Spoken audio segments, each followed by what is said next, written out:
All right. Well, I know what you're thinking as you're sitting there. You're like, man, yesterday it was sunny and you were wearing short sleeves, and today it's a little bit darker and you're wearing a flannel. Yeah, I live in Sacramento where yesterday it was summer and today it's fall. So that's kind of where we're at.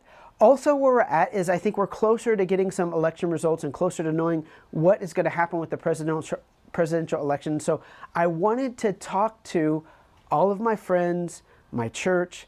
Before you go all Mad Max, I want to share with you the three thoughts that we've been talking about over the last couple of days. And over the last couple of days, we've been sharing these thoughts one at a time. The first one was this: no matter what happens with the election, God is still on the throne.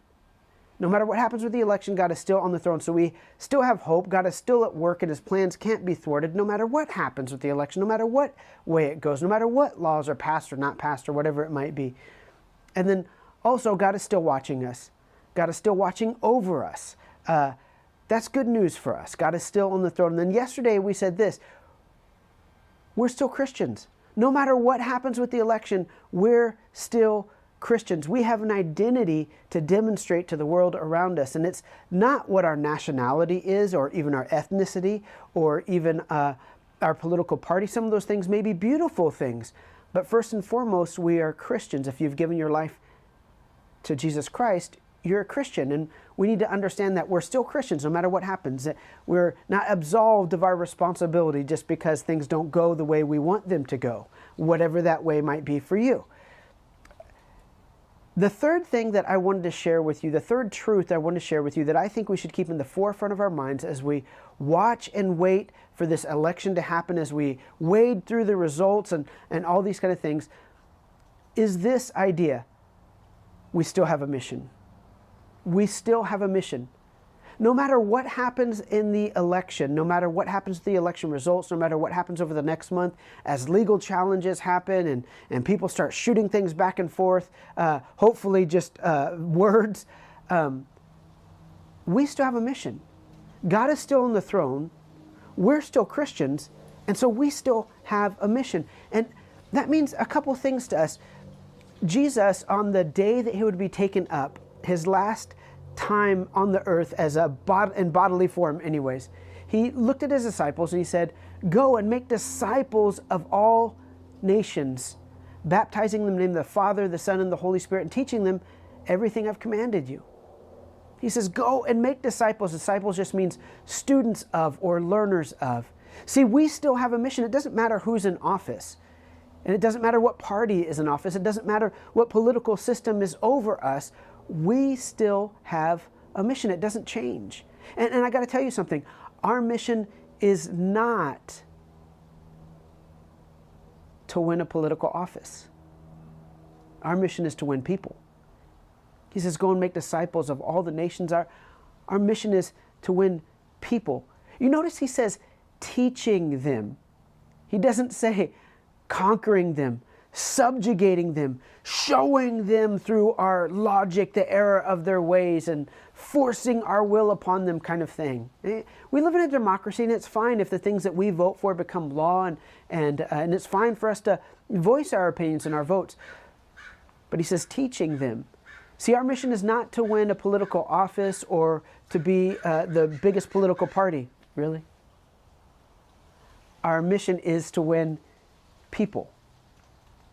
And that's important. And we need to remember that as things go crazy, as maybe you get the results you wanted and you feel like shouting out a little celebration, but you know it's going to upset someone else, or things don't go the way you wanted and you feel like shouting something out, well, it's because of this, or you guys all this. And listen, man, we still have a mission. We're supposed to win people. How do we do that? Well, we're supposed to win people by demonstrating love.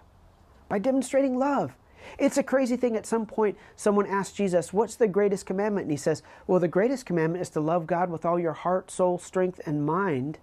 And he says the second is like it. Love your neighbor as yourself. Love people. So whatever a Christian does, it's supposed to come down to love. The underlying action is supposed to be love.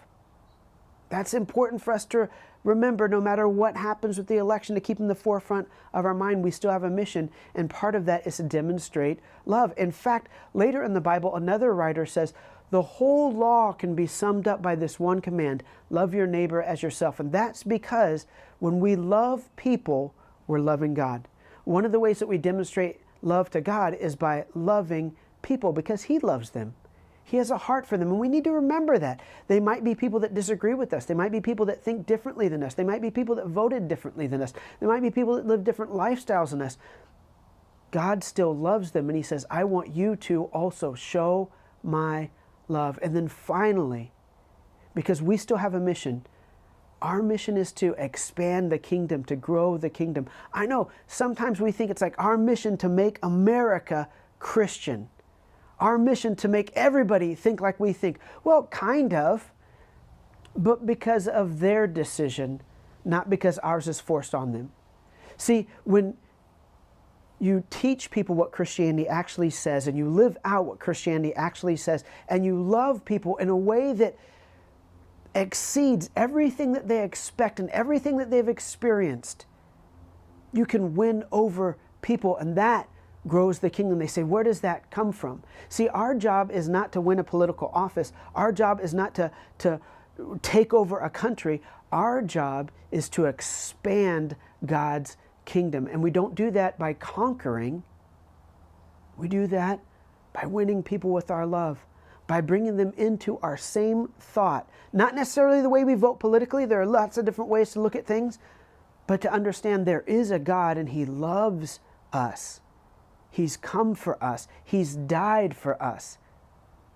And He wants us to live out that love. Love is the way He wants the world to work.